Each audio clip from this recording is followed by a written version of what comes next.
రమ్యశ్రీ ఎవరు? పక్కింటి ఆంటీ.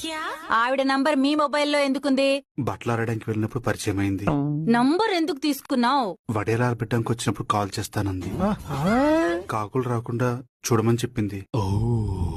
రవణమ్మ, శ్రీలక్ష్మి, ముత్యాలు, చిన్న సరోజ వీళ్ళంతా ఎవరు? రమణమ్మ కూరగాయల షాపు, శ్రీలక్ష్మి రేషన్ షాపు, ముత్యాలు చేపలు అమ్మిద్ది, చిన్న సరోజ కిందిలో పని మనిషి. నువ్వు లేనప్పుడు చెప్తే వచ్చి ఇల్లు క్లీన్ చేస్తా అని చెప్పింది. నువ్వు పరిచయాలు పెంచుకోవడానికి మగవెదవలు ఎవరు దొరకలేదా? ఆడదే ఆధారం కదా అని వాళ్ళని ఎంకరేజ్ చేశాను. ఈ గ్రూప్ ఏంటి? బ్యూటిఫుల్ రోజెసా? డ్వాక్రా గ్రూప్ లాగా అందరు ఆడవాళ్లే ఉన్నారు. దానికి నువ్వు గ్రూప్ అడ్మినా? అందరూ కలిసిమెలిసి ఉండాలన్న ఉద్దేశంతో. మరి నన్నెందుకు యాడ్ చేయలేదు? తులసివనంలో గంజాయి మొక్కేందుకు